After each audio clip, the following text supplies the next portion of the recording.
and welcome to the Lonely Marks Wrestling Podcast. Thursday nights here at 10 p.m. We are here, and we're going to have another edition of Rankum this evening as we've been working our way through the decades. We've already covered the 80s and before. We covered the 90s. Tonight we were getting into the 2000s. So I am here with my fellow Lonely Marks, and we're one cosmonaut heavy, as they say in Armageddon tonight, and we'll get to them in just a second. Richie, what's going on, sir? How you doing?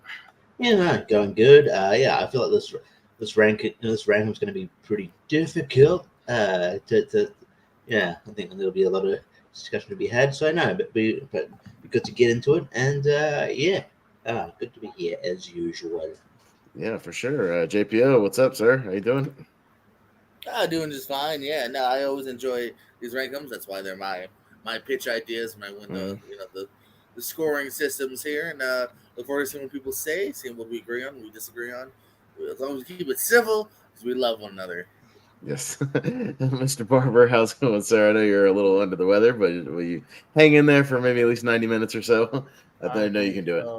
You can do it. No, I'm excited for this rankum. Yeah, I think there's some shoe-ins, and then there's some where I think we can make an argument. So I'm curious to see what this final list looks like.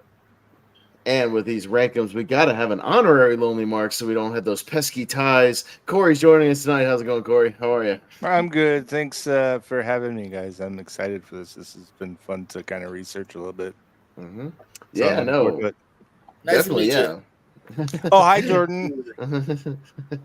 Well, JPO suggested him. He's here, and we're grateful to you for joining us, sir. We appreciate you. Yeah. We won't get bogged down in any kind of big discussions. We just have one kind of big newsworthy thing we'll talk about real quick before we kind of jump into the ranking. That'll take up most of our time here on the episode. We had another death in our wrestling family. The Taskmaster himself, Mr. Kevin Sullivan, unfortunately passed away. I know he'd been having health problems recently, a couple of surgeries and whatnot. He was having a lot of health issues, and unfortunately got the best of him.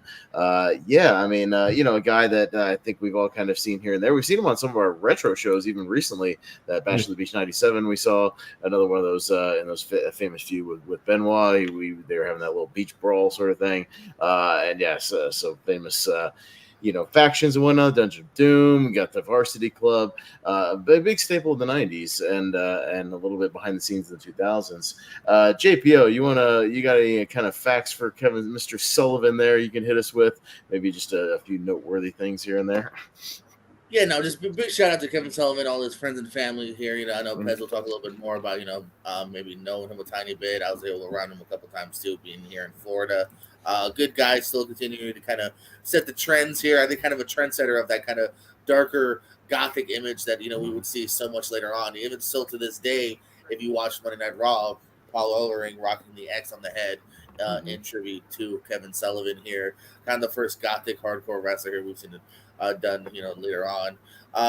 Just a mainstay over in NWA and later on WCW. Holding the tag titles with Cactus Jack briefly. Even in early ECW, the Tasmaniac being a former ECW tag team champion here. He, of course, worked behind the scenes for WCW as well for a while as a booker and as an agent, even making wrestling appearances up until 2000 for WCW. And then for many years, even continuing over at the Indies. In fact, his last match would be 2019. So it's been about 5 years since he set foot in the ring here, but still even appearing not too long ago, the 2018 MLW Battle Riot that we always like to have fun with, making an appearance in the 2018 version of that here, too. So shout out to Kevin Sullivan. I think his footprints still can seen on today's wrestling and kind of bring that new kind of style and that look kind of forward that many wrestlers have adapted since. Yeah, no, I don't have a ton. Just I have a few stories. I did work for a promotion. I forget the actual name of it. It was one of those JPO where Florida is known for those promotions that pop up, last maybe 2 or 3 shows, and kind of disappear for a little while. Disappear forever. Get a money guy, round some people up, do a couple of shows, and it doesn't really go anywhere. But there was a show I was doing out of Fort Lauderdale for at least a couple of shots where Sullivan was brought in to kind of actually put the shows together, like as a booker. for the money guy. So I did get to work with him kind of directly a few shows here and there, with him kind of talking. Always a very nice guy. I didn't have anything bad to say about him. He was a very kind of quiet guy, but very nice and respectful dude. My good buddy Dagan Briggs had a story he used to tell a lot of people, including me, where he once after a show rode with him. The gas station, kind of get your post drinks and snacks and whatnot. And Sully was an older guy and used to wear those kind of old man shorts that you've seen some people wear sometimes, very very short.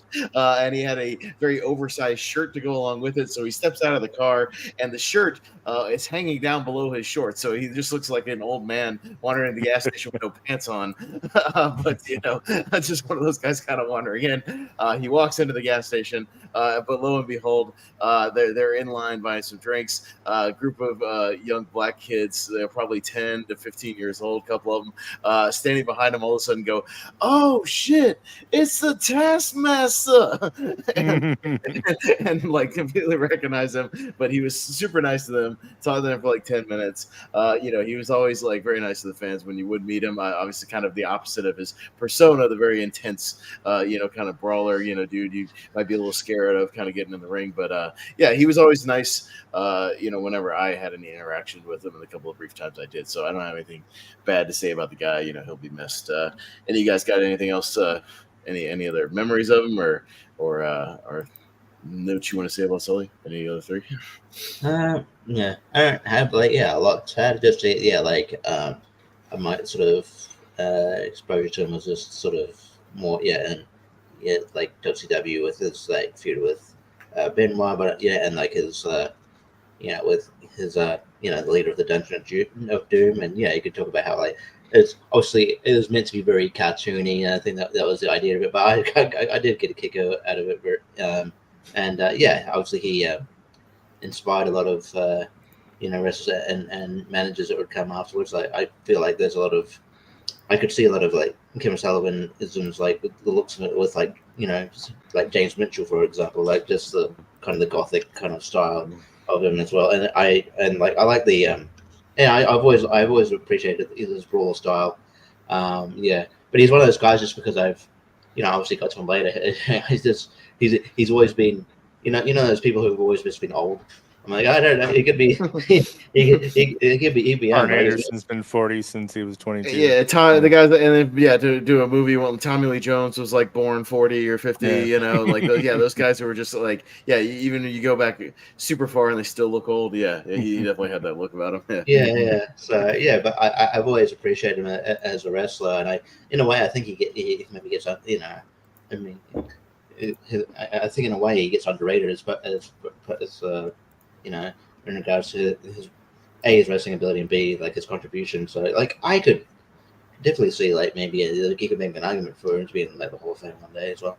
So I could see that happening. Corey, any memories of Sullivan? I'm always fond of the "I respect you, Booker Man" stuff with Pillman. So that's a good little thing that came out in the wrestling lore that he was a part of, and just a lot of memorable stuff. He had his hands in a lot of different angles that were very popular. Some were kind of goofy, but that was Kevin Sullivan. He was a little bit of all of that. So it's a big loss for wrestling. For sure. Jacob, any memories at all, or is most of your exposure in the kind of retro ones we've kind of dived into here and there on here? Yeah, it's mostly the retro stuff. I don't remember much from as a kid because I was pretty young. So yeah, but I'll echo everything that's been said, and it's a big loss. Yeah, no, always kind of a tough loss when we lose kind of a bigger member of the wrestling family. So, shout outs to all of Kevin Sullivan's friends and family there. You'll be missed, man. Yeah, and I think he definitely should be a Hall of Famer at some point. We'll see what happens there.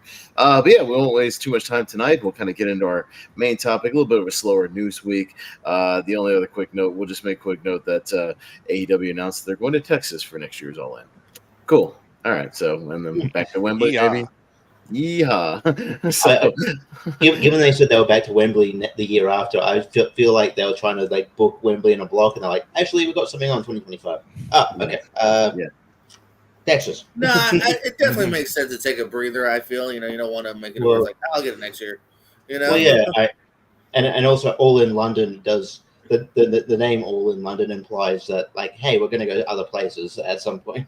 Yeah, All in Texas, All in So so no, it does make sense.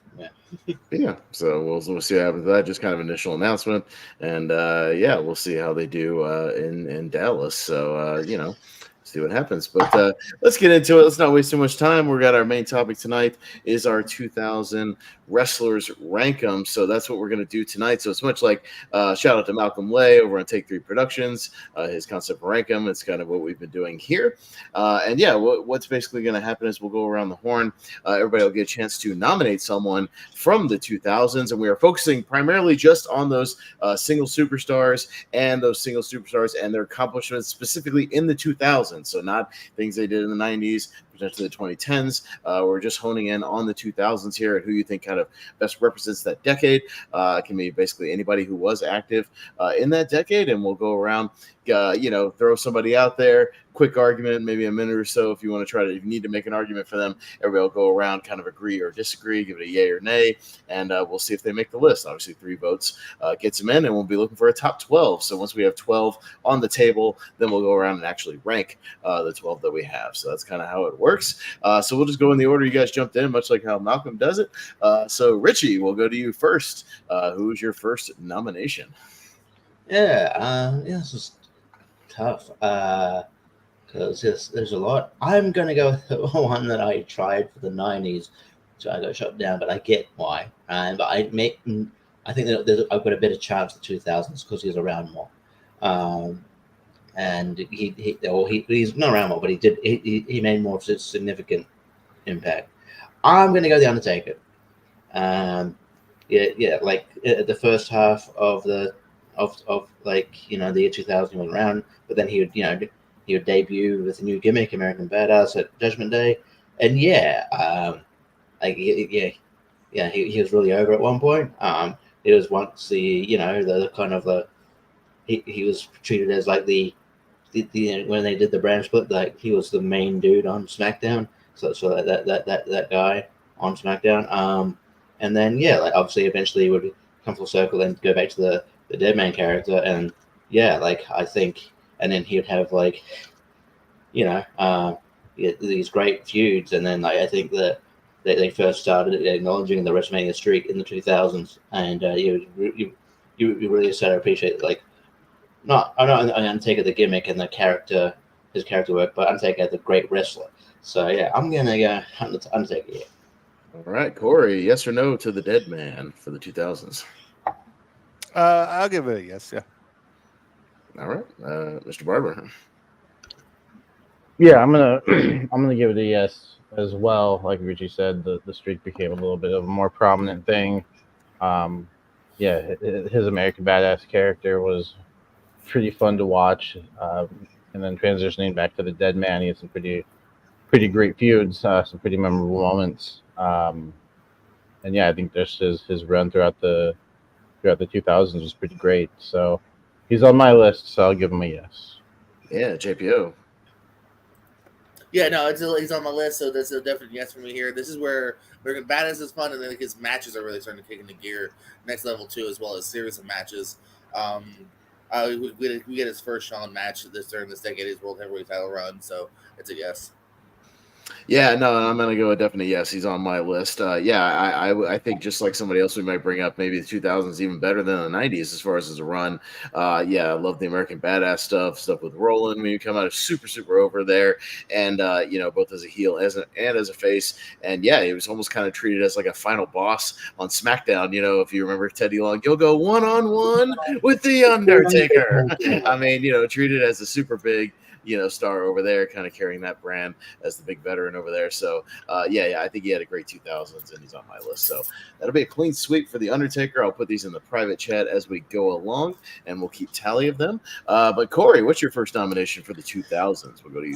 My first nomination is going to go to the boss, Triple H. I think he had his best real first go right at the beginning of the decade. He was constantly in the top spot, either as champion or champion adjacent.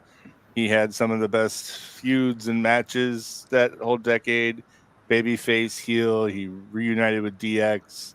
He had a blood feud with Shawn before that. It was just he had a hell of a decade, and I think that any list like this would be remiss without him. All right, Corey says the game, the Cerebral Assassin, Triple H. Mr. Barber, what do you say about the game? I'm gonna agree. I think Triple H should be on the list.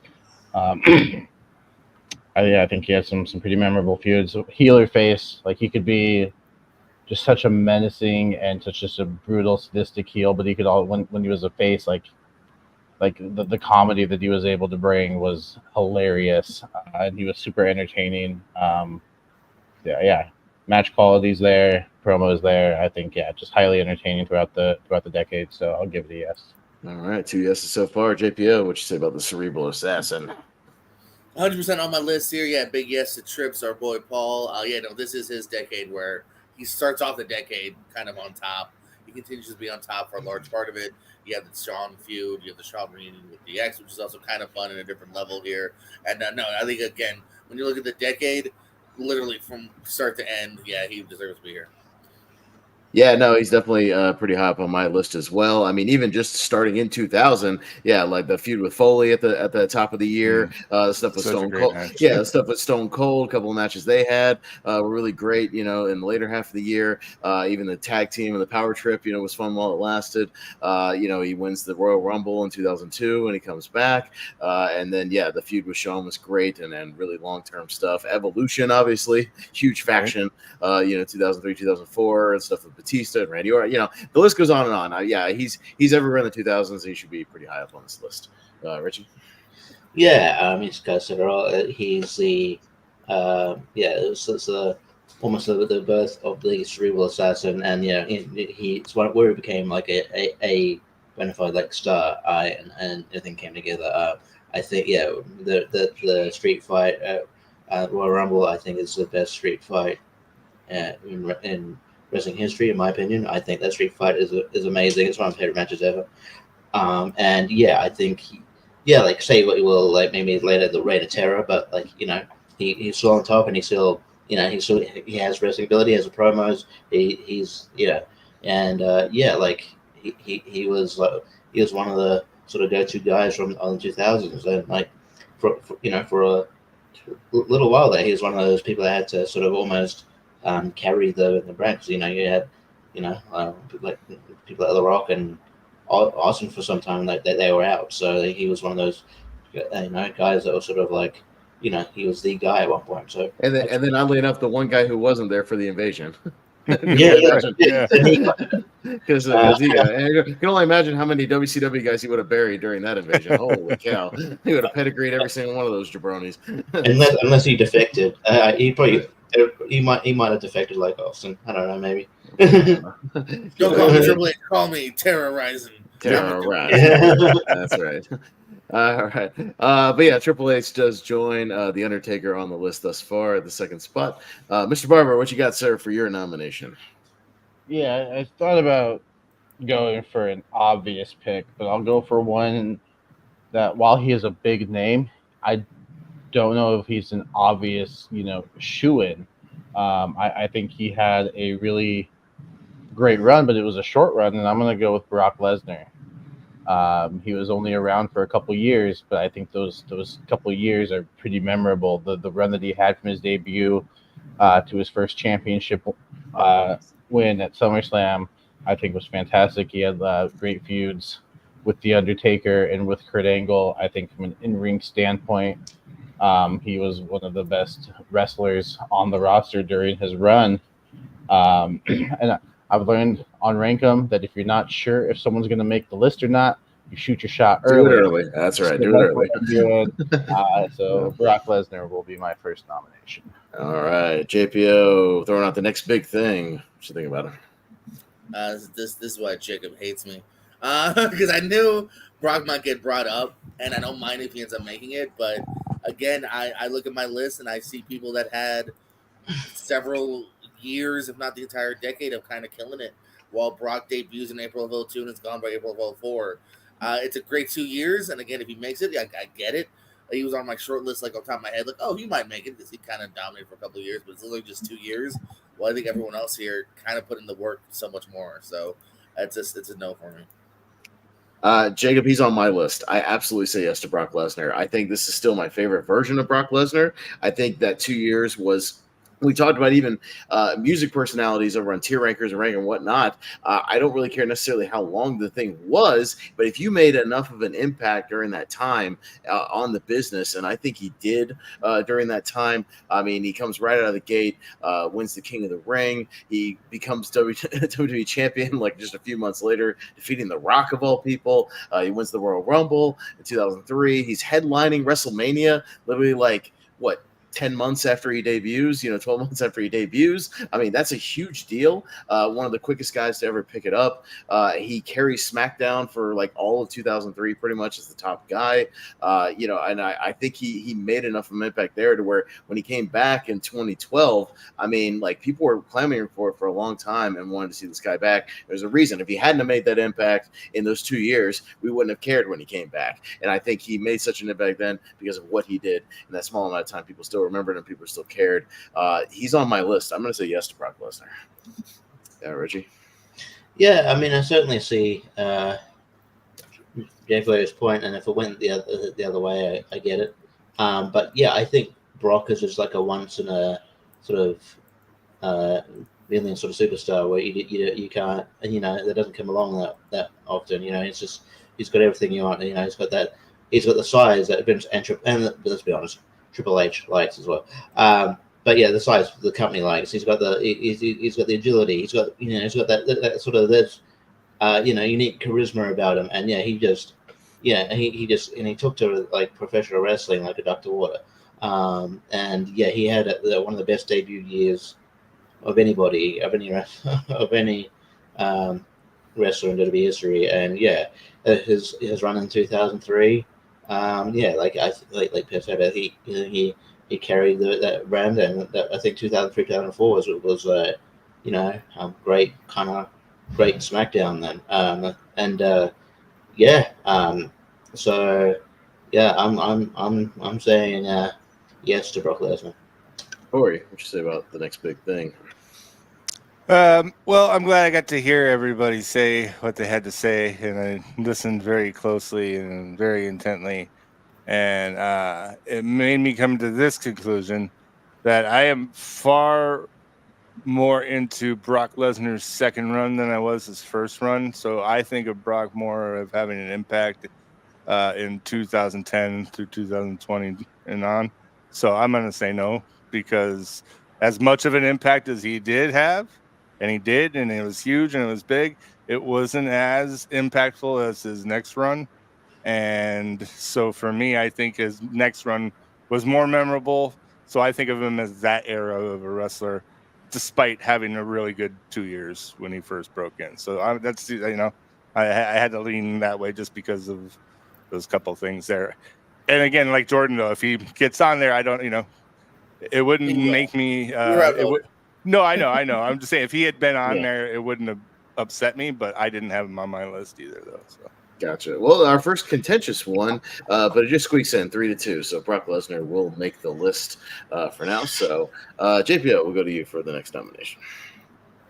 Talk about somebody that didn't necessarily light the world on fire at the beginning of the decade because no one knew who he was. But by the end of the decade, he became literally the third boom, I would say, in wrestling next to Hogan and Austin. That's John Cena. Obviously deserves to be on this list here. This is a guy who, humble beginnings of, ruthless aggression, slapping Kurt Angle in his, purple or green shorts, whatever he was wearing at that point, wrestling gear. And then, winning the U.S. title by 2004. He's world champ by 2005, 2006. And then, just constantly headlining, show after show, merchandise seller, main events. Like I said, he's one of those next booms of professional wrestling that I think we actually really needed to kind of get things going, especially after kind of once ECW died, I think we needed that next big boom, and John Cena gave it to us. Yeah, no, he's on my list. JPO, 100% agree. Yeah, with John Cena, I think he's one of the shoo-ins here. Yeah, who, like you said, struggled to find kind of a character, find his place. He had the debut with Angle, which was great, but then kind of floundered for a little while. And to think that he might have had the career, not have had the career he had, if he hadn't been having to rapping on a bus with Stephanie McMahon and heard him, rapping, and they gave him the rapping gimmick. Obviously, the Dr. Thugonomics thing, which was my favorite kind of era of John Cena. I love that stuff when he was a heel, doing all that, but throwing in the feuds with Taker and Brock and all that, and then slowly kind of making the turn and getting over, becoming the baby face, becoming really a big face of the company, merchandise seller, you name it, just one of the most popular guys of this decade. And obviously, when we get to the 2010s, you can make another argument for him to be in that decade as well. We'll talk about that when we get there, but you can have those guys in the multi-decades. But it's a big yes for me, JPS. So, Richie. Yeah, it'd be pretty hard to make a case to say no to John Cena. He definitely, he definitely made a huge impact here, while he struggled at first, it's great that he was able to, it's great when you see wrestlers finally kind of get that gimmick, then they can finally show their personality, and you're like, wow, this guy has boatloads of charisma. Similar maybe to maybe like a modern day reference, like Tony Storm. She sort of wasn't floundering, but she just had the only things she had not going for was a gimmick, and then she and now she's got a gimmick and she's great. But so I'm glad that and Cena got this gimmick, he ran with it, and he became one of the most popular guys really of all time. But then now he's like this big, we're talking about him now, and he's like this big in retirement. He's doing this retirement tour, and he's like this big shot in Hollywood. He just had an Amazon Prime movie come out with his favorite actress, Awkwafina. So which you would not like her in this movie, by the way. So absolutely, yeah. So I think he's I think he's great and deserves all those flowers. I know people are a bit divisive on him, and later on, but I think he's great. Corey, are you all about the hustle, loyalty, and respect for John Cena? I've always respected John Cena, and he should absolutely be on this list. He's John Cena, and that was definitely the launch of the rocket in that decade. So, yeah, 100%. What do you say? Oh yeah, 100%. From his debut to his heel run as the Dr. Thugonomics, his face turn, then the dude was in a championship match every WrestleMania he competed in the 2000s, first for the United States and then for one of the main world titles after that. So he was a top guy for most of the decade. I think promo work, say what you want about his in-ring ability, I thought it was decent. So yeah, absolutely, I think he deserves to be on the list. All right, John Cena makes the list as our fourth entry here. I guess it's on me. And I'll go with the guy who I've argued, you can put in multiple decades as well. But I've always argued this decade was his best decade. I'll go with the Heartbreak Kid, Shawn Michaels, when he comes back in 2002. I've always said that I think his second run here after the 90s was even better than his 90s run as far as even just match quality, some of his feuds and whatnot. We danced around when we talked about Triple H. His feud with Triple H was great. All of his WrestleMania matches from the Triple Threat, WrestleMania 20 to the two Undertaker matches, the match with Kurt Angle. He was still Mr. WrestleMania, around this time, the feud with Chris Jericho, the reuniting of DX. He was still all over the place and still very much a main eventer in the 2000s, and one of those veteran guys you could always kind of count on, especially on that Raw brand, to really bring it with just about everybody he interacted with. So, I've always argued that I think his second run is even better here. So I'm going to shoot my shot for Shawn Michaels here for the 2000s as well. Richie? Yeah, I'm there with you. I think his second run is slightly better. I think when he came back, it was initially he was probably going to come back as like a heel, being like a member of NWO, and that kind of fell by the wayside due to circumstances. But when he came back in an official sort of non-sanctioned match, which it's a whole other thing. With Triple H, we'll see what he can do, and he blew blew on the way. It's like, well, but at that time, it's sort of like, well, okay, is he going to be back full time? What's his deal? And then it's like, I think he got taken. They did a storyline where he was taken out to like the build up Survivor Series, but like that title win, and then it was iconic moment. And then like just the feud of Triple H, the subsequent feud with people like Chris Jericho. And then there's like moments, that switching music he did a Shelton Benjamin on Raw. So it's always amazing. It was on like the Raw opening for ages. The Undertaker match, the first Undertaker match. I think he's he's again a special talent that still had it for a long time, and it's I absolutely I think he deserves to be on this list. So yes. Corey, what do you say about the Heartbreak Kid in 2000s? Absolutely, 100%. Shawn Michaels had a much better second run than the first run. I 100% agree with you on that. He was on my list. I was actually going to say him next, so you stole my next one. Okay, all right. But yeah, 100%. Yeah, Shawn's definitely on the list. Yeah, Jacob, what do you say about Shawn Michaels? I think anyone who can win Match of the Year from Pro Wrestling Illustrated 6 years in a row, one of those being with Vince McMahon, deserves to be on this list. I go back and forth. I don't know. Is his 90s run, is his 2000s run better? I think they're both great. The match quality is there again. Teaming back up with Triple H, the humor is there. He's highly entertaining. But yeah, I mean, in the ring, he was pretty special. And the fact that he was able to do this coming back from that brutal back injury is just phenomenal. So easy yes. All right, JPO, what do you say about Shawn Michaels? Like Corey joked, you got to before I could. This would have been my next one as well. It's a huge. I'm surprised it wasn't your first. That's right. I think just because I did go with who I thought was the number one merch, just trend center. But Shawn is next in my heart. He's my GOAT. If you want to say his second run's better, cool. His first run's better, cool. I love them both.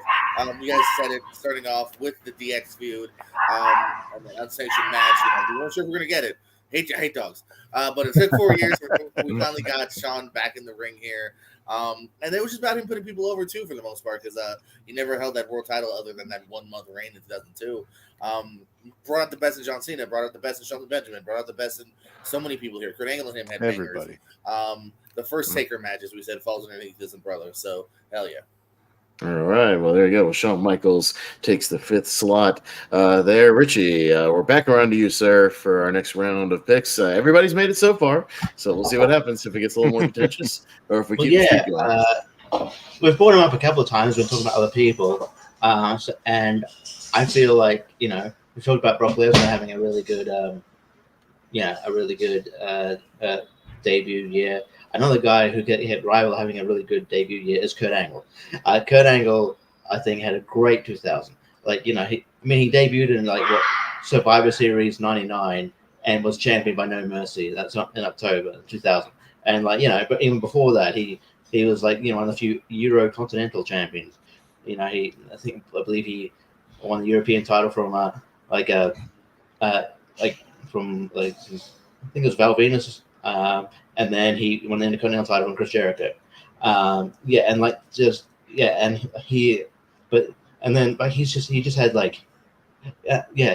like Brock Lesnar. He took to wrestling like a duck to water. He had amazing matches after amazing matches with the aforementioned Shawn Michaels, with Shane McMahon. That street fight with Shane McMahon at King of the Ring is a banger.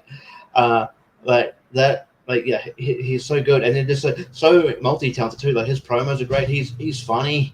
His comedy segments with Austin in the 2000s were great. And then he can also be sadistic heel as well. That the wrestling machine character for the end of his the end of his run there. His WWE run there was great. I think Kurt Angle definitely deserves to be on this list. All right, Corey, what do you say about the Olympic gold medalists here? That man was on my list, so I'm gonna have to agree here. Kurt Angle is again. Just, I mean, Sorry. you can't really say much more than he's Kurt Angle, and he's good in every decade that he was wrestling in, and certainly in his first decade. So definitely should be on the list, in my opinion. Mr. Barber, do you think it's true that he should be on this list? It's damn true. He should be on the list. Yeah, absolutely. His WWE run was spectacular. I think he had some pretty classic feuds here. And then, he was one of the top guys in WWE. He goes over to TNA, instantly becomes one of the top guys there. And yeah, just a solid in-ring worker. Also brought I love when wrestlers can bring comedy into it too. I thought he had some pretty funny moments as well. Entertaining as a heel or a face. So another pretty easy yes. I think the hard part is going to be ranking them. I don't think the hard part is going to be coming up to 12. I think the hard part it might be ranking individually. Yes. So. Well, we'll see what happens. JPO, what do you say about your Olympic hero, Kurt Angle? No, 100% on my list as well here. Jacob said it, I was going to say too. Let's also not overlook the fact that he didn't transition and kind of killed in the TNA. You know what I mean? So he was able to, go over to the second company and then continue to prove how great he was. And that was while battling, maybe some demons and injuries. And he was still having top tier matches. So this is the decade of Kurt Angle. So as far as like his entire run, I think he's definitely got to be in the 2000s. Yeah, no, 100%. I'm in agreement. He's pretty high up on my list. Yeah, from early, just douchebag, milk tricky Kurt Angle. He's great. The feud with Stone Cold was awesome. Like all those great matches. All the matches with Benoit, obviously. The feud with Shawn Michaels. I mean, everything in between during his WWE run. Like you said, all the different personas, the wrestling machine, everything in between, and the TNA stuff definitely counts. I mean, still, I think their biggest buy rate ever. Him and Samoa Joe. When he gets over there, I mean, that was a big deal for TNA to pick up Kurt Angle. I mean, that was huge at the time. It got me to order my first TNA pay-per-view at my neighbor's house. So, I mean, that was a big deal to see that.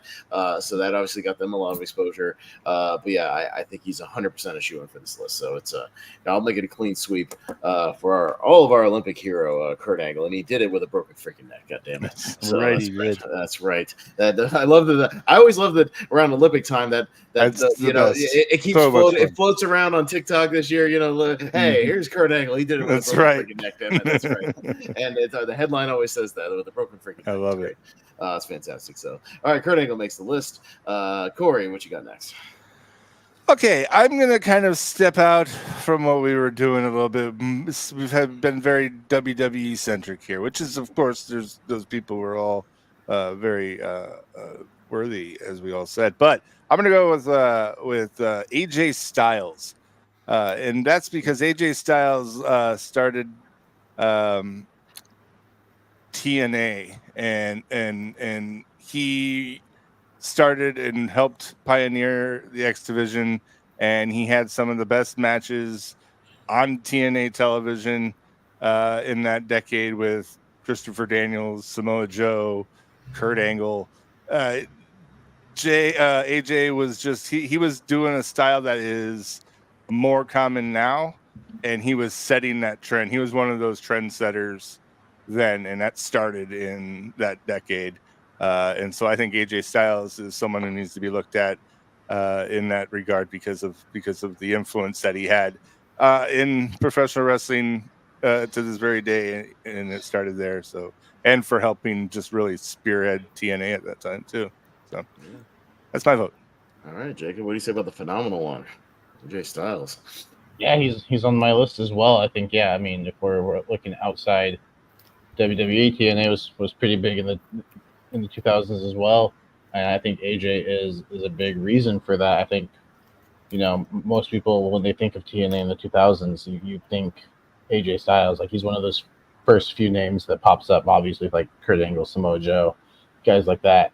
I think in the ring, AJ is one of the best. The style that he brings was innovative, like Corey was saying. It was, inspirational for the style that we see nowadays. I absolutely think AJ deserves to be on the list.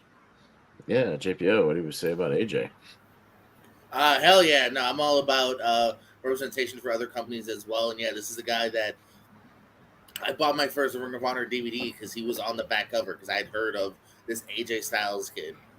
False advertisement wasn't on the card. It was bullshit. That's a whole other story. Yeah, it was like, he wasn't on. He didn't debut until June. I bought the February show. Why was he on the back cover? I don't know. But no, and because you just hear the stories about him here, one of the first TNA True like breakouts too. I guess you could say R-Truth as well in a way. Even though he had a WWF run prior, he was kind of the first I feel NWA World Champion that wasn't coming from another company. Yeah, and having those matches, you said Joe and Daniels, the first ever. It might even be the last ever like TNA 5-star match. We go to with the Meltzer ratings. Those three just bringing it down here from X Division, putting that X Division title. I don't think we give a shit about the X Division. It wasn't for someone like an AJ Styles here truly making that title mean something. So that's a big yes. Yeah, no, he's on my list as well. And like I said, he was kind of the face of TNA, like pretty much through the 2000s. He was the guy that kind of put them on the map with the X Division. You look at every other poster or highlight reel or any kind of video about TNA, he's all over it. He's all over that. And not even just that, he's all over Ring of Honor in the 2000s, PWG, damn near every other, like CZW, every other noteworthy indie promotion, has a best of AJ Styles compilation. You know what I mean? Mm-hmm. Like he's all over the place, having banger after banger everywhere he goes, Japan, wherever it is. He's doing it. He's doing it real big. And yeah, he was in NWA Wildside. My buddy Dagan's promotion outside Atlanta. He's all over Florida, NWA Florida around that time, early 2000s. I mean, he was everywhere, working his ass off. A true workhorse in the business. So I'm happy to put AJ Styles on the list. Richie. Yeah, I'd say yes, definitely. Yeah, especially see a guy like unfortunately he debuted at the dying days of WCW. He would come up like with Air Raid with Air Paris. Yeah. And then I didn't think much of it, but then I would get TNA would come on here, and then AJ would be doing stuff that I would in the ring that I would never seen before because I didn't have access to like things like PWG or Ring of Honor at the time. So I was like, he is what the moniker says. He is phenomenal. If I can say that word. I think he's fantastic. I think he all around just great performer. The all around definition of like a superstar. And I think he carried TNA for a long time. I think when I never thought he would actually. I never actually thought he'd leave at one point. He was. Yeah, their fault. He didn't want to leave. It was their fault. Yeah, I know. I think TNA really went downhill a lot when he left because he was how when TNA now do it a lot when it's how dare this person turn heel? He was the heart and soul. He was the heart and soul of TNA. But this dude was heart and soul of TNA. I think he's fantastic. Yeah, he was probably the best. Yeah, definitely for a long time the best wrestler outside of the WWE bubble. So absolutely yes. All right, so AJ Styles will take the 7th spot, 5 spots remaining here on Rank Up Tonight for the 2000s. Mr. Barber, we go to you for the next nomination. Yeah, and I was going to bring another guy up, but I don't want to be the first one to get all, the majority knows. So I'll go with somebody I think might be a shoo-in, and that's Randy Orton. I think Randy Orton should be on this list. From his debut to teaming up Evolution, becoming the Intercontinental Champion, that legendary feud with Mick Foley, his feud with the Undertaker, John Cena, Triple H, the Legend Killer run. He was just such a sadistic heel, and the things he would do. I think the match quality is there. I think the character work is there. He kind of debuted the same time as John Cena. I think he gets a little overshadowed in the 2000s because of John Cena's run, but I think he was just as impactful, in my opinion. Anyway, I thought he was a great heel and a great character. So probably my favorite heel of the 2000s was Randy Orton. So I'll make him my next nomination. All right, JPO, what do you say about Randall K. Orton? Oh, that airhead did not want to go down. But I say yes to Randall Keith. No, yeah, I think he's in parallel Cena to a large degree here. Humble beginnings in 2002. It's kind of bright, smiley, baby face fight. Yeah, that little That pose. stupid thing, whatever he was doing. That stupid thing, and then anyone remember his stupid finisher, the The overdrive? overdrive was one of the Playmaker. worst. Oh, it's Where- horrible. I hate that thing. What even? It's a butt bump. That doesn't even hurt the Yeah. guy's head. He's It's like you put your leg over the person's like that would hurt neck. you more. That would hurt your knees more than it hurts them. And somehow, Well, and if it wasn't that, it was just a top rope crossbody, and that was lame too. So yeah. and I think didn't one of those hurt him? Anywho, Mhm. but hey, kind of funny enough, as wrestling works, John Cena rapping on a bus. Randy Orton getting injured, maybe the best thing that happened to him. He did the fun Randy News Network or whatever it was called, giving injury updates. It's a good thing they should do more Yeah, Tony, like, to keep you reminding of them here. And that was the first time we saw kind of like a Rock. Oh, he's got personality. This kid's got personality and whatnot. And yeah, I mean, from teaming with Edge to just winning the IC title, him and McFoley having a really good match, bringing McFoley out of retirement here. And yeah, I was just looking at it. Even by the end of the decade, he's already a 5-time champion. So world champion. So he deserves to be here. Yeah, no, he's on my list as well. Yeah, a guy like you said, very very similar to Cena, kind of struggling for his first big year. I remember seeing him at a house show in 2002, and Hardcore Holly beating the shit out of him on the opening match, and just being like, we all just been like, who the hell is this Orton kid?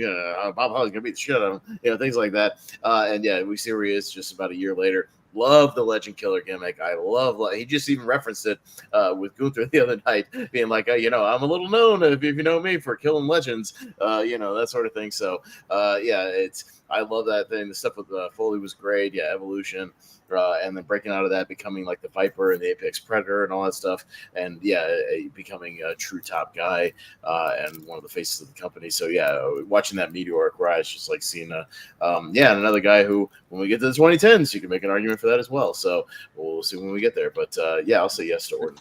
That damn Legend Killer getting me in trouble at school, by the way. The teacher thought I was wearing like a serial killer t-shirt. Oh no! Because it was the one that had his victims listed. Oh, and I was yeah. like, no, Google it. No, Jake Roberts, Moolah, you're like, No, he attacked them. It's wrestling. Fuck off. yeah, right. Richie, what was that? What Orton here? yeah. It's definitely yes. I think Randy Orton definitely struggled at the start. I mean, again, he wasn't given a lot of help there, but yeah, obviously, I think I feel like having a first feud with Hardcore Holly is, it's always a message. Like, he's the tough. He works stiff. He'll if you can work with him, you'll get it's basically a test. If you work with him, you can get somewhere. But I don't know. Like the thing is too, like they after sort of not doing much with him on SmackDown, they put him to Raw, and then he had a match with C.D. Richards where he won by crossbody, but then he got injured straight away, and that's where you got the those vignettes. But yeah, then when you become the Legend Killer, and then you became this great star, and I think he's like, he doesn't get he gets his flowers, but I still don't think he gets enough flowers. Just how great ring psychology he has, and methodical he is in the ring. He reminds me a lot of Triple H in that regard too. He's just so great in the ring. He's not flashy or anything, but whenever moves he hits, he's so slick, and I really enjoy him. And I found out I read an article today. Apparently, he auditioned for Cable in Deadpool 2. That would have been weird if you got that part. But I'm gonna say yes. All right, and Corey, round us off. Yay or nay to Randy Orton?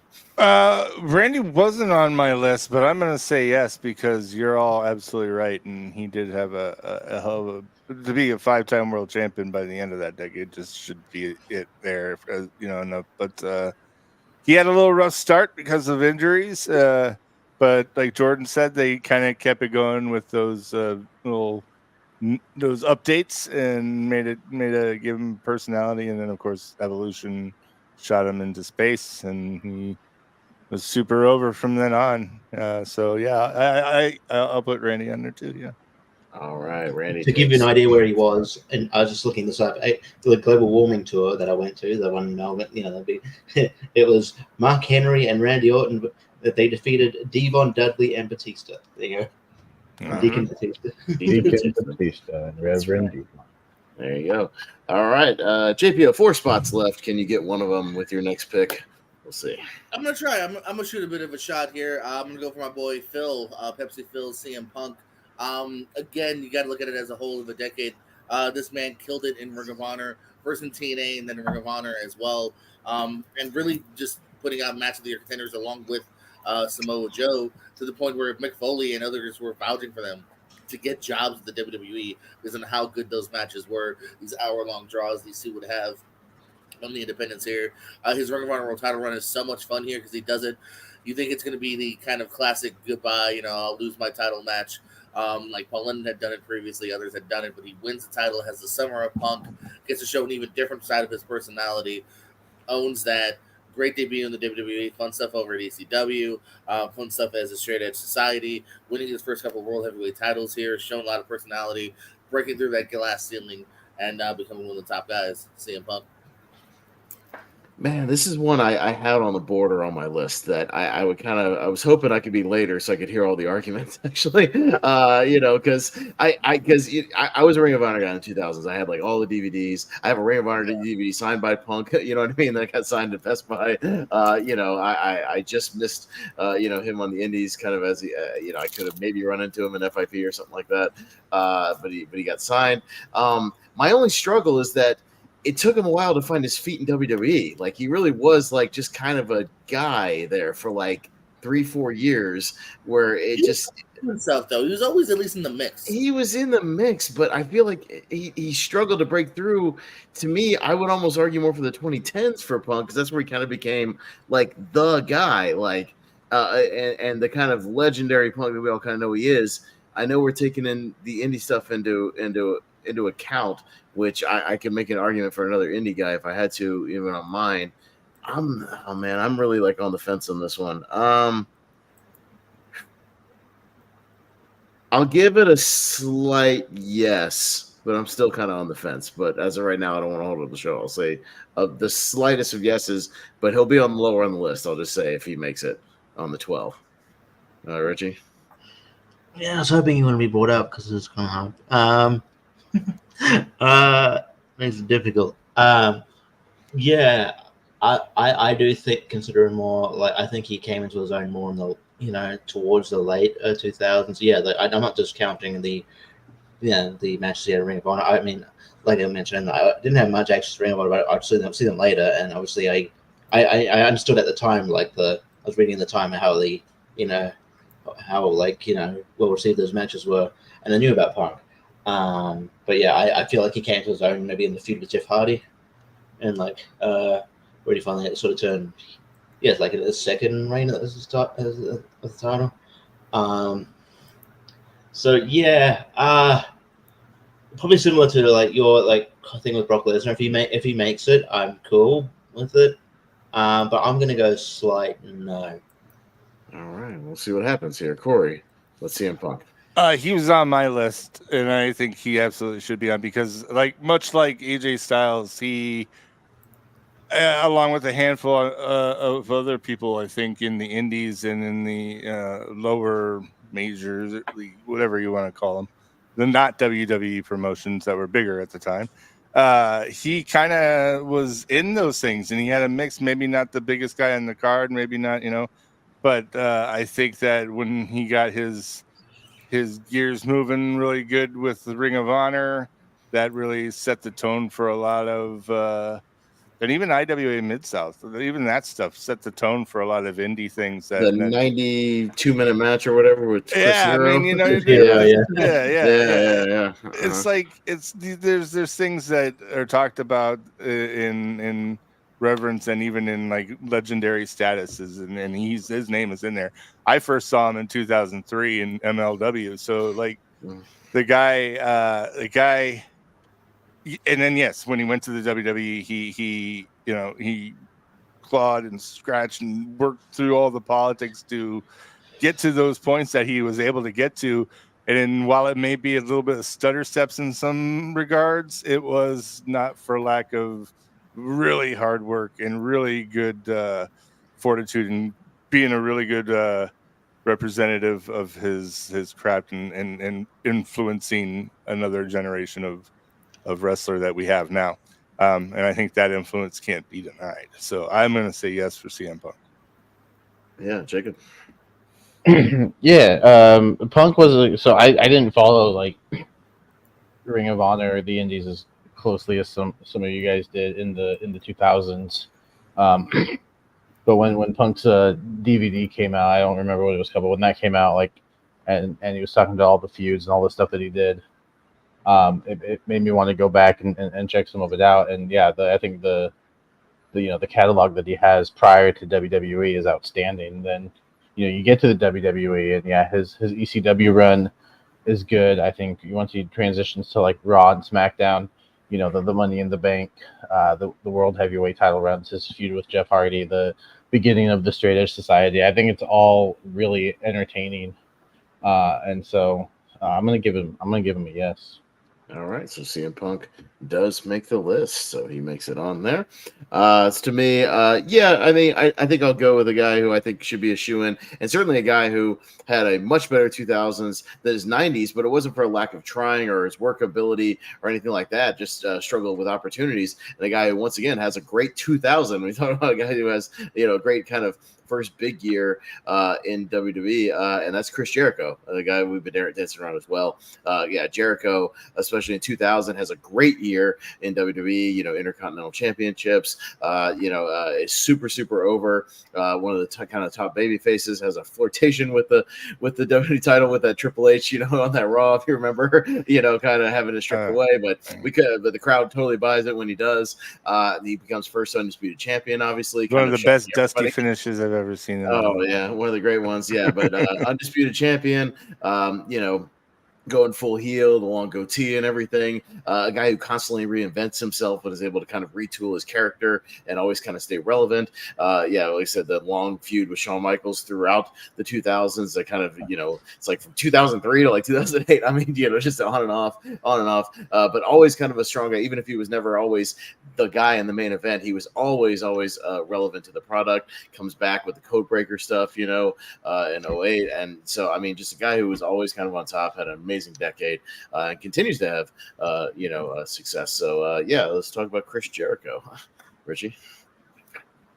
I just realized it's so many other ones I want to bring up. There's only like, how many slots we have left? Not many. We've got 3. So yeah. All right. Yeah. No, I mean, I think I want to dance around Chris Jericho for a while, but yeah, I think Jericho, when we first broached the topic, Jericho was one of the best people that came to mind. Yeah, like he is a dude that, yeah, like I think, yeah, he had such a great debut with Interrupting the Rock. It's still considered like one of the best debuts. But then they did nothing with it. He was feud. I think he had a match with X-Pac on the next pay-per-view. But yeah, and then like it wasn't even on No Mercy. So yeah, and then it wasn't until like his feud with China, where he's a heel, but he was getting cheered. He finally caught on, and then but yeah, and he had to face a lot of politics. But yeah, with the undisputed title, he did, and then he's he's finally sort of got his flowers here. Would go away in 2005, but then come back, and then like constantly he understands even now. Maybe does change a bit too much now. I'm just, Does he really though? Is it really a change? I'm sorry. I don't know, but I'm just like, it's another conversation. I'm just maybe like just go, I like the way, in fact, if you gotta miss someone for for it to have like an impact. So like he would go away, came back with the Save Us Y2J thing, and whereas I think when he turned heel, where it really started to work. His feud with Shawn Michaels was great. So yeah, I think he's solidified himself as like sort of one of the best. So I think he's a short Hall of Famer when he can want to go. I think he's still doing good work today. So yes, he could be on our next list. He could be on the, if we do a 20 and so far in 2020's list, he could be on that. So Mm-hmm. so yeah, yes. Corey, what's about Jericho? Yeah, Jericho was on my list. I'd put Jericho in there. First undisputed champion. That's a huge thing. I mean, it has been kind of done almost to death nowadays, but then that was the very first time that the WCW championship and the WWF championship were put together. And regardless of the circumstances surrounding it, that was a major thing, and he was the one who had it, and that is worthy enough to be put on a list, because that's a huge accolade.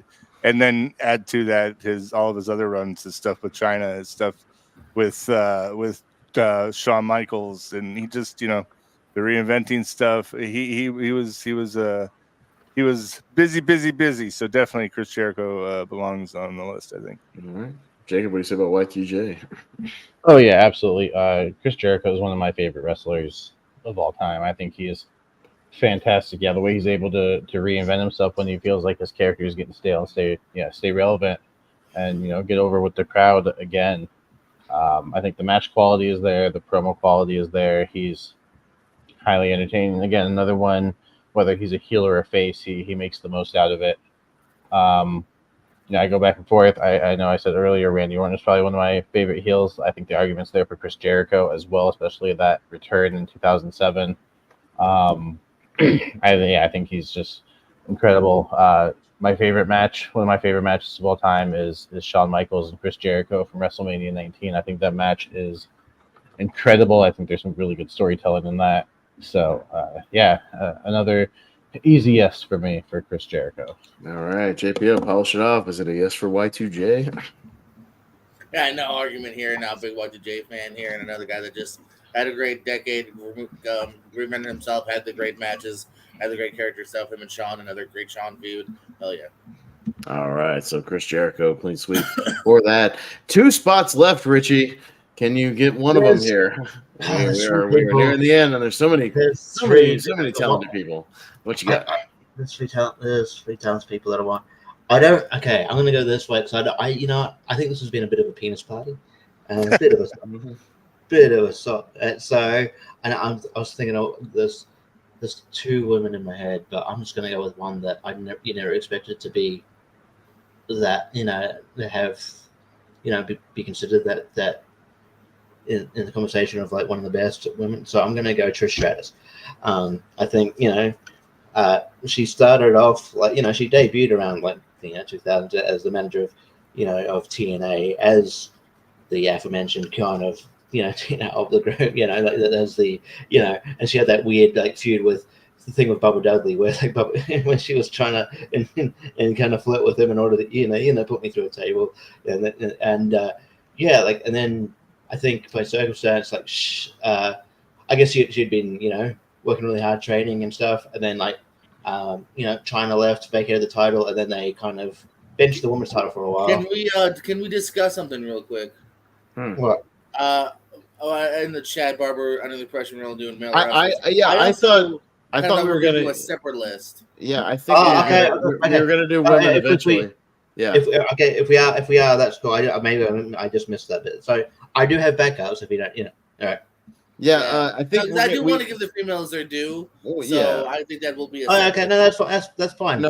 And we're going to do eventually in the future both tag teams and females. I think eventually. Right, so okay. So Trish Stratus we'll get her due. That works for me because then I can bring out because those 2 males were going to get left off, and I don't think they should. In that case, forget what I said about Trish. Until next time, I'll recycle that for one more time. So the next one I'm probably going to bring up is Edge. I think Edge, in a great tag team, obviously with Christian, high regarded, and but basically, their whole gimmick is they're goofballs. And then around 2001, he'd go on his own, win the King of the Ring, and then become a singles guy, have a great kind of decent feud with Christian here, and then he got injured a bit, and then when he came back, he floundered a little bit, but then he sort of found his niche with his group with with the Radar Superstar, which probably was born out of like a real life thing with Matt Hardy. But he really came into his own with the Radar Superstar gimmick. Winning the first Money in the Bank, it's like cashing it in. We never thought like you could cash it in that way, but it was kind of cool. And he's become like an all timer now because he's great in the ring, like very charismatic, just great character. He's one of the most beloved, wrestlers of today, and obviously, and that's why it was all the more like heartbreaking when he initially had to retire all those years, and we never thought he'd come back. And the fact that he is back now is like it's amazing. So I think Edge definitely I think deserves a spot on this list. So Edge. Corey, what do you say about the Rated R Superstar? Edge was on my list. I would accept Edge on the list. He the Radar Superstar stuff at the first cash in of the Money in the Bank, and just he absolutely came into his own and proved to be one of the best heels ever in that whole decade, and really showed up and showed out, and proved some people wrong who probably didn't think that he could really be a top guy, and he was a top guy for most of that decade. So I say yes for Edge. All right, Jacob, what do you say about Edge? I've there's 3 guys that I've got on my list still that I think could easily fill these last 2 spots, and the Rated R Superstar is definitely one of them. I think he was a great mid card talent, great in the tag team with Christian, but once he finally hit that main event scene, I think he came into his own.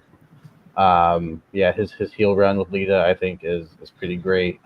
It's a shame that first championship run wasn't as long as I would have liked. He finally cashes in that contract, and then he's gonna lose it by the Royal Rumble. We did get a great match with Mick Foley out of it, but I do wish his run would have been a little bit longer for that first reign. But regardless, I think, another great heel, another great face, highly entertaining. So it's a yes for me. JPO, what do you say about Edge? Organically on my list, I mean, I wouldn't even say humble beginnings, because he starts off as one of the best tag teams going, at the beginning of the decade here. Good organic transition into one of the top mid-card baby faces here. The ring win, IC title runs. And then, there's that bit of a worry of like, oh shit, is he going to be able to punch through that glass ceiling? Then he has a great Money in the Bank cash and win. Should have lasted longer, but at least he got it back. So that's not kind of, in retrospect, also kind of ends up being fine. So I think he absolutely deserves to be here. Yeah, I would have given it like a slight yes. My only trepidation was that he was always like so injury plagued in the 2000s. It always seems like he'd be there, then he'd get injured again, and kind of like stop the momentum. And then he'd get injured again, and like come back and rise, and then get injured again. So that was the only thing. But I mean, you can't argue with his success there.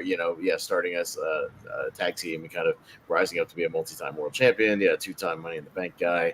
And definitely some iconic moments. And come on, the only guy to have a live sex celebration on Raw. I mean, come on, that's got one of the highest rated segments on that Raw. Ever, for sure.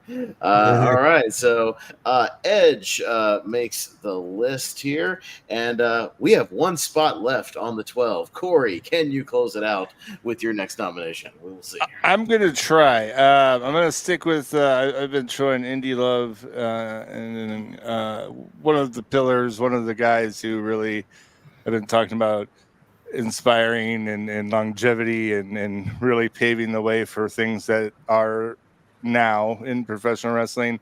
And I think you cannot talk about that, have that conversation without this guy. And it all started in that decade, 2000 to 2009. The American Dragon, Bryan Danielson, just really was a benchmark for the independent wrestling scene in every independent wrestling promotion, and not only that, in New Japan, but in everywhere. He's a Ring of Honor Day 1 guy. He is one of the most decorated Ring of Honor champions of all time. He's arguably one of the greatest wrestlers of all time, and that first decade of his was monumental and changed the way people did business. So Bryan Danielson, I think, should be on the list. All right, Corey goes with the American Dragon. Jacob. Oh, I hate this because I don't want to betray the hometown guy. He grew up an hour away from where I live, but there's another guy I have that I think deserves to be on the list. I'm not taking anything away from Danielson. I think he when we do the next 2 decades, I think he's also going to get brought up, and I think he has just as good of a shot of making those lists as well. So it's the slightest of no's, but if he makes the list, I'm not going to be upset at it. All right, this might be contentious. JPO, what do you say about the American Dragon? We're still gonna be friends, right, Corey? After this episode, Who knows? I don't like that you're like, we'll see. I love Danielson. He's got that fantastic Ring of Honor title run in 2006, which is juicy enough to where, like Jacob said, if it makes it, it's cool. I don't know if it's enough for me to put him over some of the other people I personally have in mind, because again, it's not until 2002 that he kind of starts out. But even in Ring of Honor, he dips in and out a lot, really, until about 2005 when he finally goes into home. New Japan, he's a lower kind of junior guy, and he takes absences. So I don't. I hate to say it's a slight no for me, even though that Ring of Honor title run is truly fantastic. I hate you, Jordan. Join the club.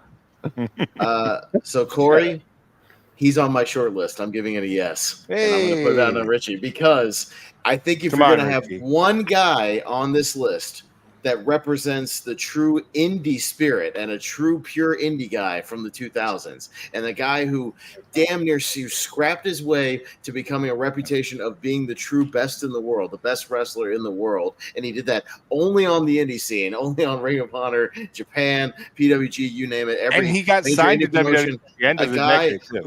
Who never got signed to a major promotion until the next decade, who worked his ass off to get this reputation as the best in the world, who made people buy DVDs to see his matches, to see these bangers he had with Nigel McGuinness and Samoa Joe and Christopher Daniels, everybody in between, who just every match was a must-see match when he was world champion, and truly commanded an audience. And I truly believe who's one of the guys that made me a true fan of promotions like Ring of Honor. And I think if you're gonna have one pure indie guy on this list, it has to be Bryan Danielson. So I'm gonna say yes.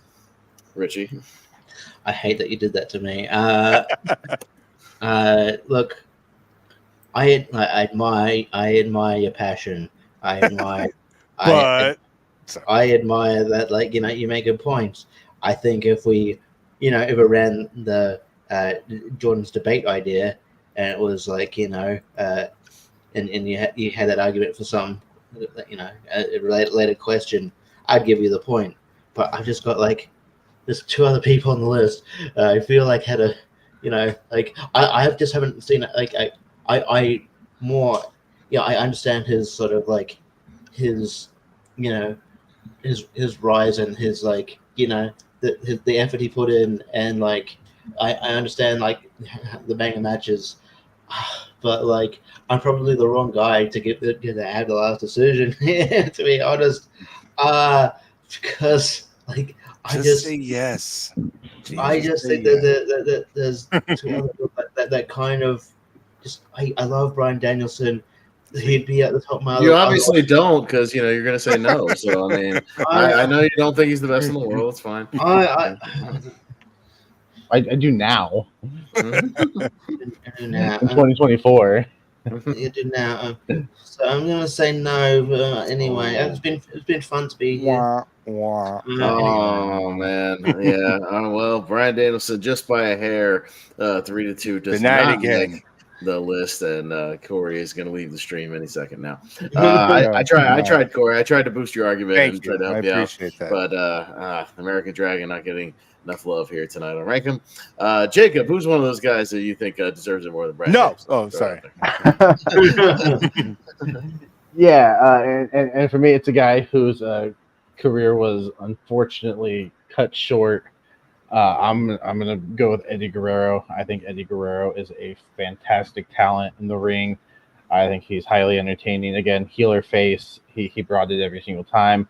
I love the shenanigans that he would bring in the ring with the chair and trying to accuse the other, his opponent or team of cheating. He had a great tag team with Chavo. I liked his run with Tajiri. His run with Ray. His mate.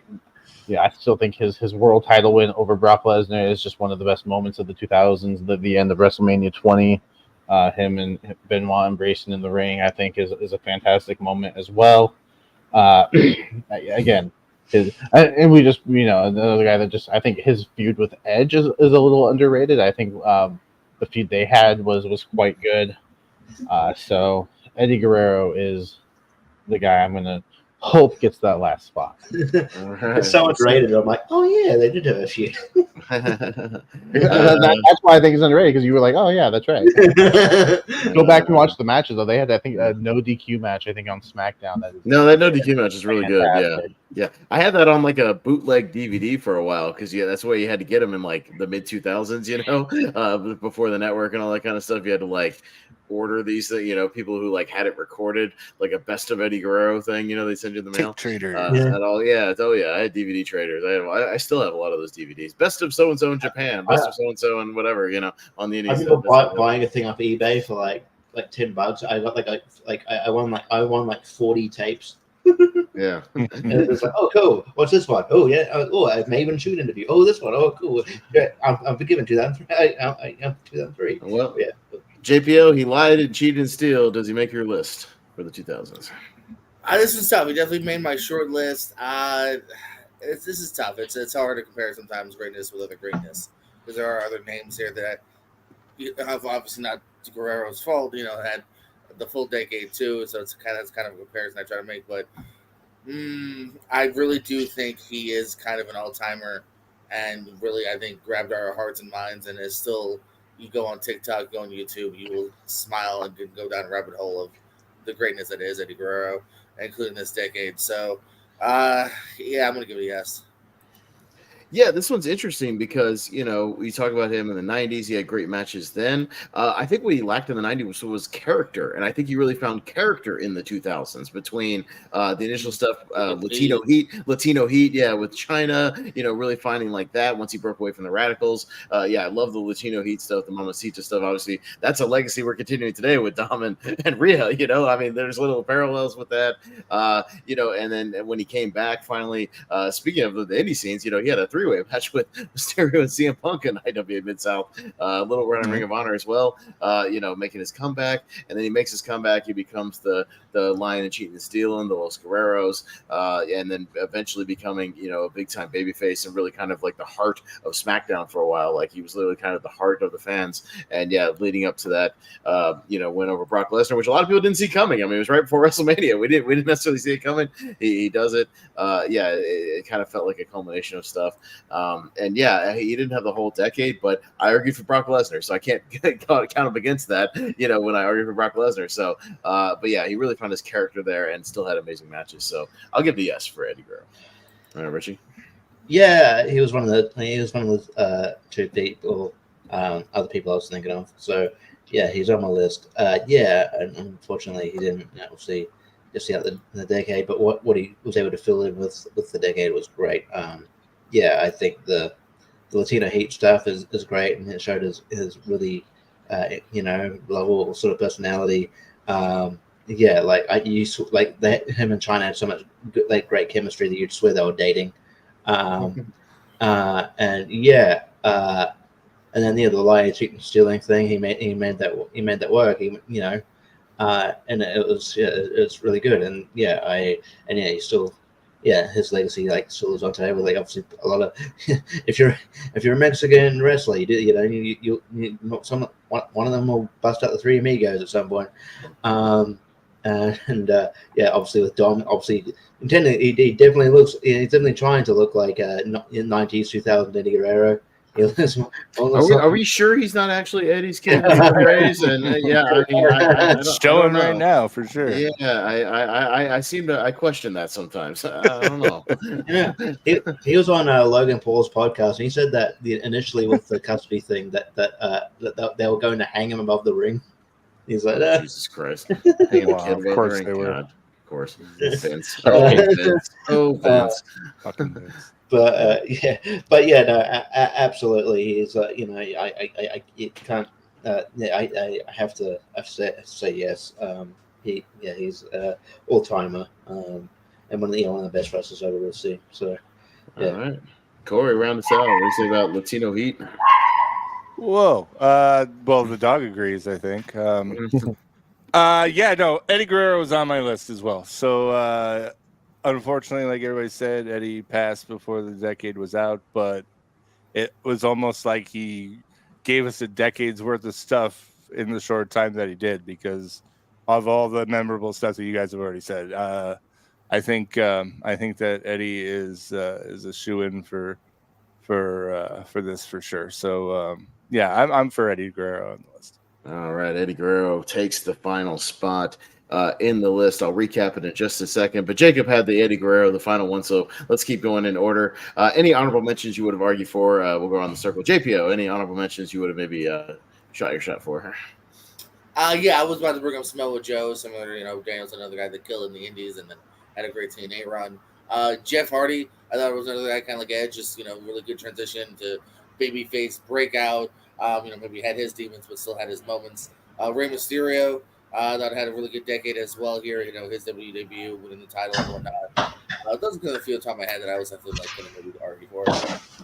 Yeah, I think Bryan Danielson was on there. Obviously, Corey, you brought him up kind of before. I might have shot my shot for it. Rey Mysterio as well. I think you could argue had an amazing 2000s. His rise and carrying the cruiserweight division. All the way to his eventual world title win, a Royal Rumble win, all that kind of stuff. Kind of rising to a top guy from a mid card guy. I think you make an argument for The Rock in the 2000s. He had an amazing 2000.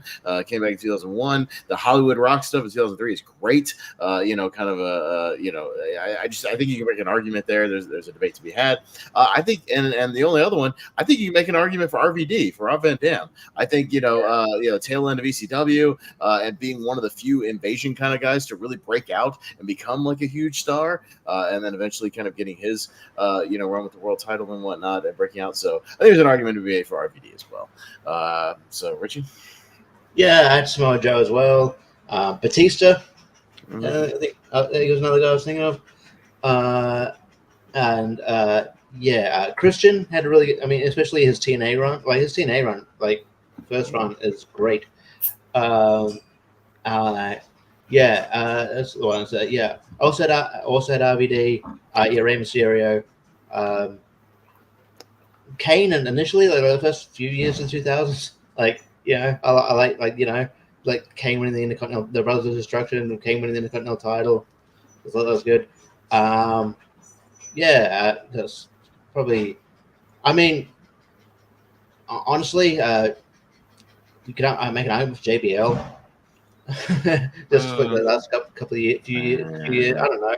I thought his character work was good, but he certainly had his best years in that decade. But I don't know if he's. I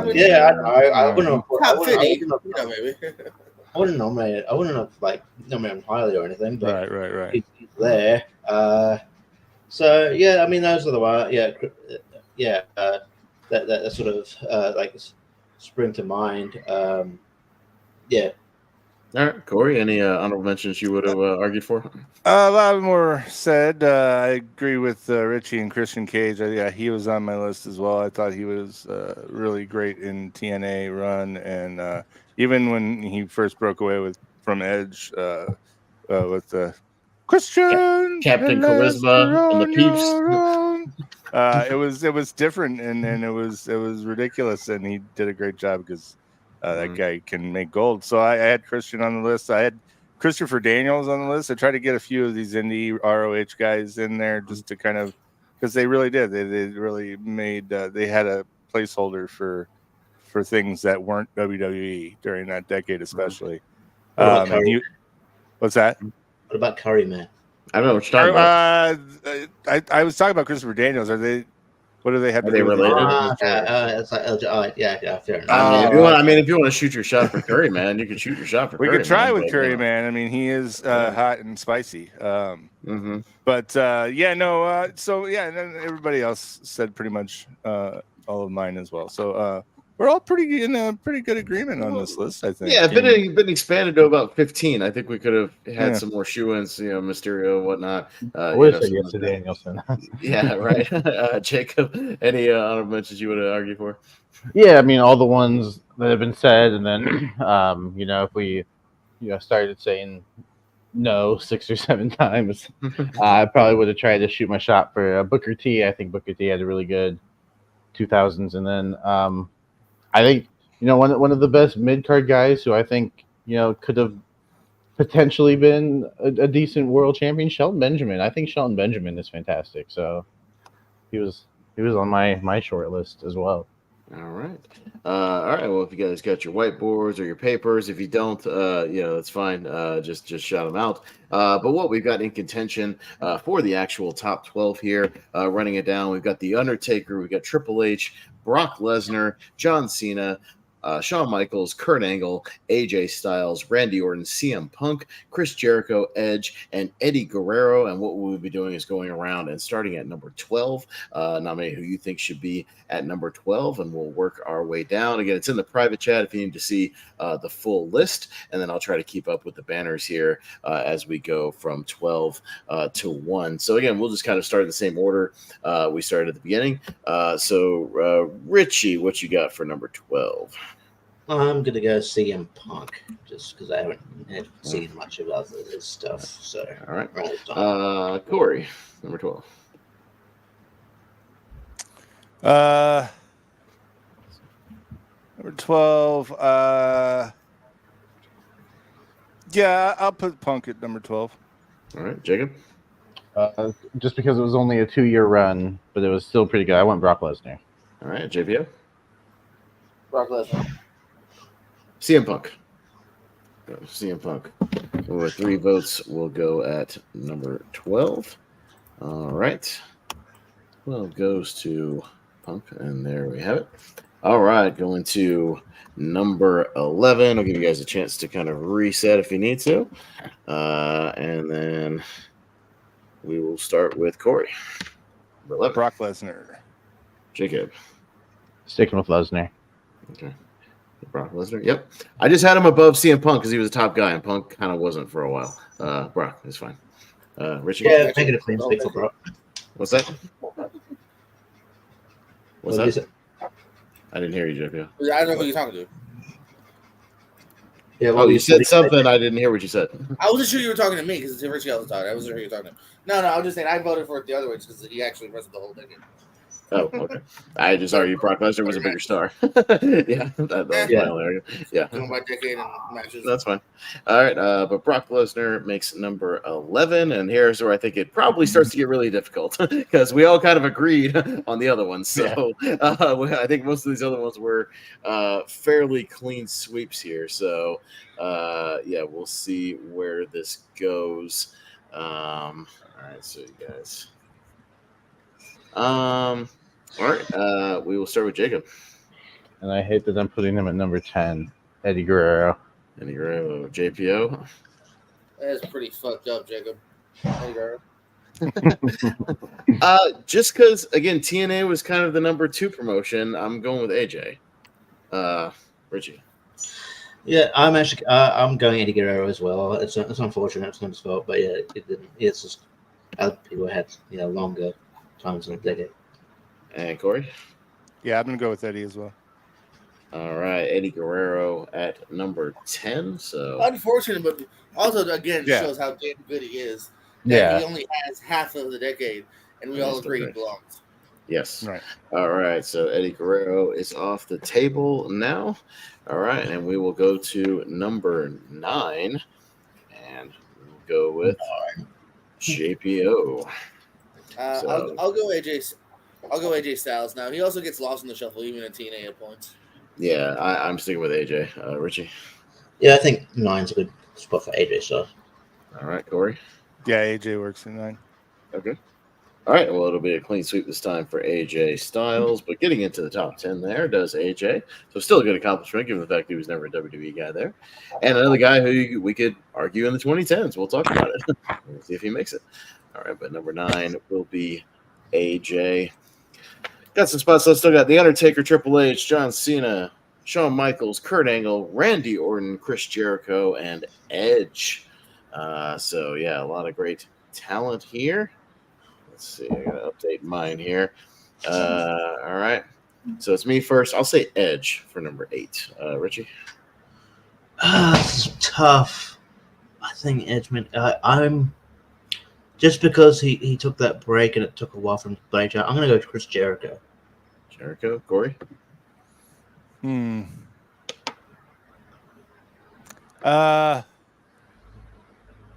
gonna go with Undertaker. Taker. Jacob. Also with Edge. And JPO. Also with Chris Jericho.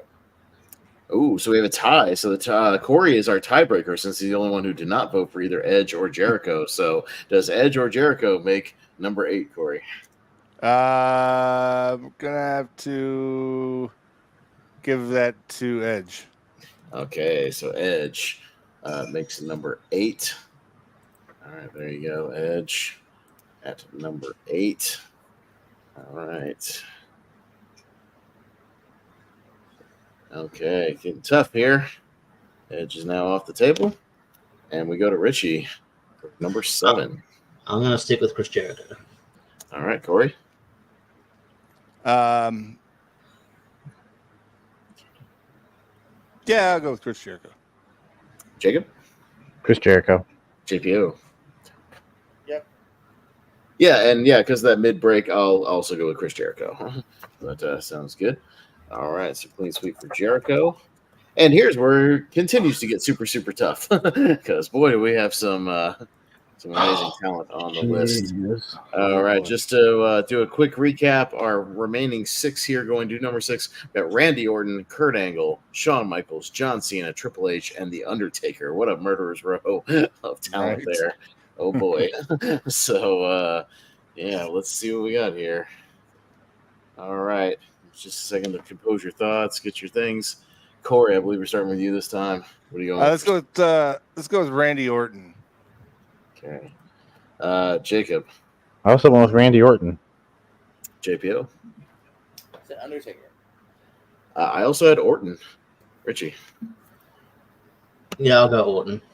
Okay, Randy Orton at number 6. Now off the table. And we are just like that. 6 with Randy Orton. We are in the top 5. Undertaker, Triple H, John Cena, Shawn Michaels, Kurt Angle. My goodness, what choice there. We'll see what happens here. Oh, boy, I got to write my thing down, too. Oof. All right. All right, I believe we're starting with Barber. We start with you, right? What you got? Yeah, and I said Undertaker. Okay, JPO. Yeah, Undertaker. Yeah, I have Taker, but I hate to do it. Richie? I had Kurt Angle. Kurt Angle and Corey. Old Booger Red himself, The Undertaker. All right, Undertaker is in, kicks off our top 5 here. The Dead Man's still making the top 5, so pretty good there. Yeah. Taker at number 5. All right, Triple H, John Cena, Shawn Michaels, and Kurt Angle. All right, boy, this is a decision of decisions right here. Should play the for this final 4. What a predicament! Yeah, right. All right. Oh boy, I don't even know who I'm writing now. Shit. All right, JPO. I know it's a tough decision. Number 4. Kurt Angle. Kurt Angle. I'm going with John Cena. Richie. Kirk Angel. Corey. Yeah, Mr. You Suck himself, Kurt Angle. And Jacob. I also went with Cena. Okay, but it is Kurt Angle just edging out over John Cena. So Kurt Angle at number 4. Okay, Kurt Angle at number 4. There we go. Okay. Going to number 3, our final 3. Shawn Michaels, John Cena, Triple H. And is it on me first, I believe? Yeah, I'll stick with Cena. Richie. Man, yeah, John Cena. Corey. I'd go with Shawn Michaels. Okay. Jacob. Cena. And JPO. Hunter is humbly. All right. John Cena with 3 votes. So he gets, all right, number 3. And we're going to jump number 2 and going to number 1. Yes, it is the battle of DX. So we've got Triple H and Shawn Michaels. And this time you are voting for number 1. We are skip over number 2. You are voting for the number 1 of the 2000s. Shawn Michaels or Triple H are your 2 choices here for the finals. I'll give everybody a second to contemplate that and get your choice in there. All right. Okay. And I believe once everybody's ready, I believe we're starting with Richie. Am I right? Yeah. All right. Everybody ready? All right. We're going for number 1 here. Jumping to number 1. Richie. Triple H. Corey. Oh, it's all about the game. Triple H. Jacob. Shawn Michaels. JPO. Shawn Michaels. The game. Triple H. Triple H. From start to finish, top guy. He's there the whole decade, except for maybe half a year with the ACL, and that was it. So, all right. So number 2 by default will be HBK. But still number 2. So the 2 DX guys make, and the guys who maybe had the longest feud of that decade as well. And your number 1 for tonight is the game, Triple H. Did Triple H have a match of the year with Vince McMahon? I don't. He never got a chance to have actually. Yeah, but he had the greatest street fight of all time with Cactus Jack in 2000. I had the opportunity to watch that live on pay-per-view when it was on. And it was just running down our recap tonight of the 2000s. This is a fun episode, guys. At number 12, we've got the Straight Edge. He's better than you. He's CM Punk. We've got Here Comes the Pain. It's Brock Lesnar, who has a game named after him, damn it, in that short period of time. Number 10, we got Latino Heat. He's lying, cheating, and stealing his way to number 10, Eddie Guerrero. Number 9, we got the phenomenal AJ Styles representing TNA there. At number 8, we got the rated R superstar Edge. At number 7, we got Y2J breaking down the walls. It's Chris Jericho. Number 6, we got Legend Killer Viper, Apex Predator Randy Orton. Number 5, we got the American Badass and the Dead Man. You know him. He's the Undertaker. Number 4, your Olympic gold medalist Kurt Angle. At number 3, the time is now for John Cena. At number 2, we've got the Heartbreak Kid, the showstopper, Mr. WrestleMania, Shawn Michaels. And at number 1, we've got the game, Triple H at number 1. So there you go. John, yes, the boss. There you go. But that was very fun, you guys. Very tough. Hey, you know what? When we get to the 2010s, JPO, we keep saying it might be even tougher because, oh my God, is there an incredible amount of talent in the 2010s? We've got crossovers from the 2000s. You could argue for the 2010s. You got some emerging people that broke out and became huge stars in the 2010s. You got incredible indie talent, Corey, in the 2010s. Tons of great, amazing indie talent. More, other TNA stars. You can make arguments for people in Japan. All kinds of stuff could happen. NXT, people coming up through NXT.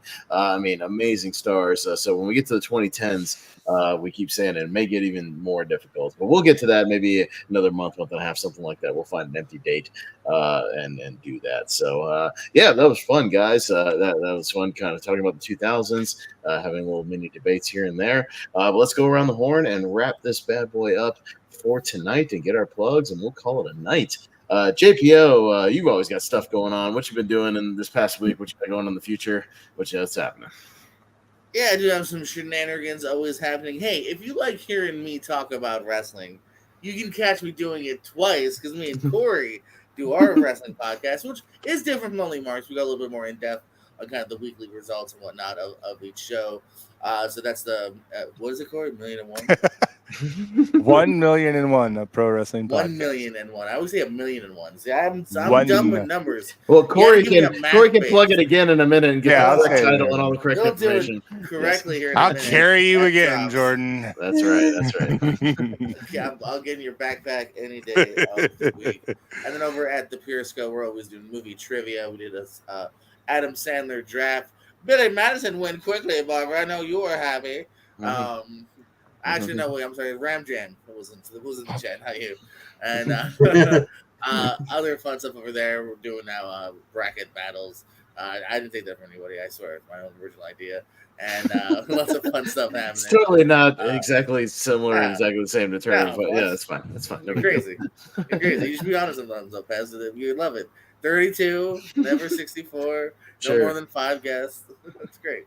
All right. Although the first episode was 6, I already. I try to keep it close to that. I try to keep it close to that when I'm hosting, and that kind of stuff. And then Pierce Wrestling, we were going to begin the tag team tournament tonight, but Alec Miller decided to not remember that the match was tonight. So when does the tag tournament begin? When people fucking open up their schedules and remember them too. So that's when the tag tournament begins. Yeah,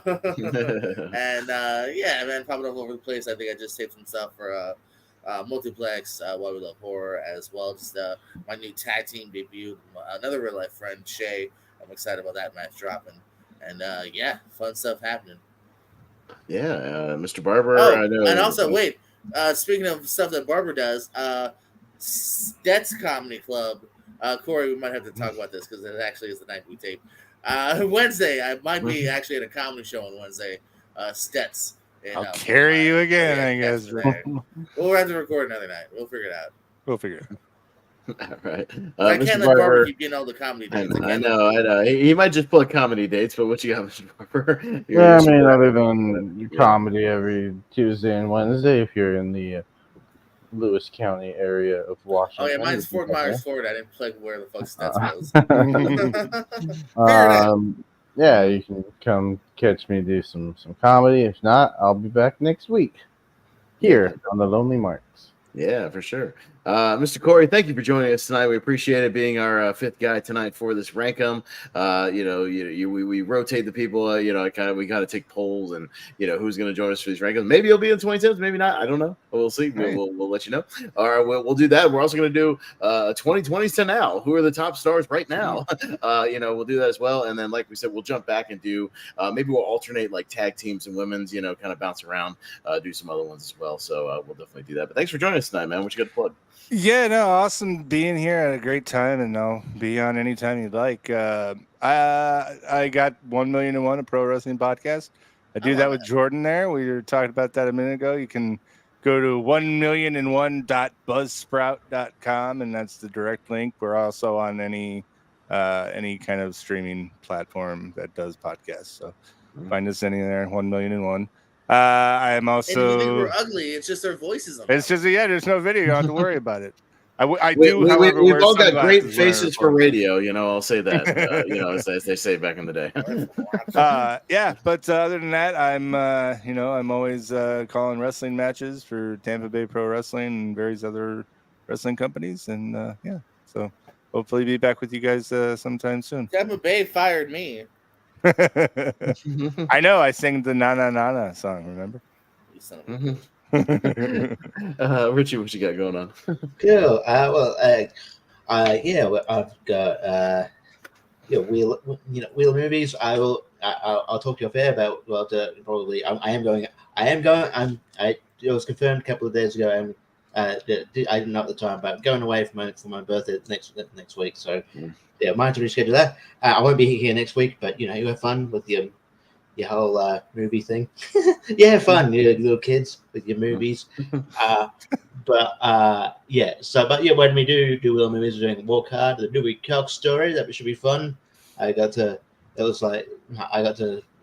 the spin on I think after tournament fights, and I was able to choose, and I'm like, I'll do a mulligan if it is. I'm like, no, we're doing Walk Hard. I haven't seen that in ages, so doing that. I'm on Why We Love Horror. got something like got a match coming up there at some point.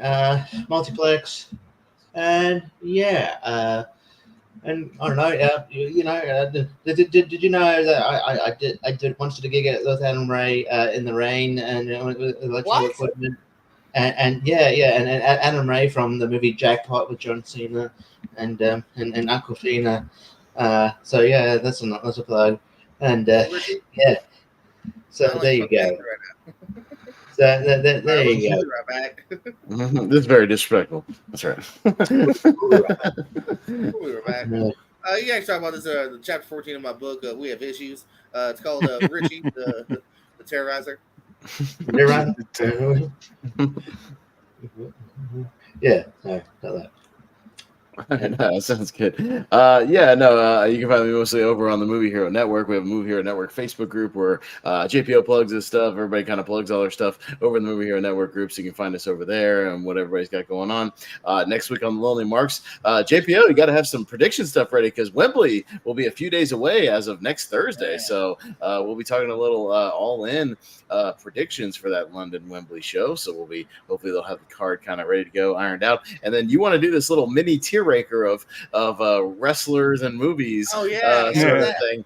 So you got to like hammer out that list this weekend so I can make a tier ranker for those of us who will be here. I mean, we might have to fill in for Richie, find somebody to fill in for Richie, one of our wrestling / movie fans, something like that.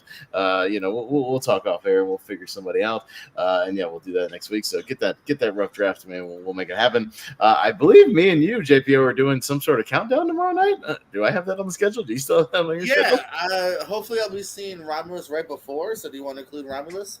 I can include. I saw it tonight, so I can include it if we need to include it. Right. We just doing Alien, or were we throwing Predator in there too, or are we just doing straight Alien? No. I can't remember. I don't remember either. Let's do all of it then. I can do the whole thing. We can do the whole batch. I was there for that conversation. I'm pretty sure you guys agreed Alien and Predator. Okay, so let's throw them all together. So why not? I can do the whole thing. It's fine. Are either of you guys on ranking when they ease in ranking of? I would, except I'm going to see The Room with Greg Sestero live on Sunday night. On ranking. So that's why like I'm also doing it with JPO. So I'll still be ranking Alien somewhere else, so you can see my ranking. But Malcolm asked me, but I can't. I'm busy that night. So you can see that tomorrow. I believe at 8:00 is what we decided. If it needs to be a little later, JPO, if you're still watching the movie, just let me know. We'll push it back just a smidge. But I believe that's what we decided. And then I've got a monthly movie of steak this Saturday. More Alien goodness with Michael Wolfman Wyndham over on Mega Movie Z. We'll be doing a drinking watch along to Alien Resurrection because it's kind of the wackiest of the group and the most kind of going on. So we'll be doing that. And then more Alien Ramis. Myself and Jordan Anderson, the Movie Hero Collective, will be on Moose and JTE's podcast Extra Movie Butter. We'll be taping that Monday for a next week release, so we'll plug that where you can find that. So lots of stuff going on kind of all over the place, so keep up on it on the Movie Hero Network group and everywhere else. So appreciate you guys joining us. Thank you, everybody. This is a fun time doing a little rank 'em. Really good times here. So for JPO, for Jacob, for Corey, thanks again, Corey, for Richie, we will see you guys next time. Have a good night.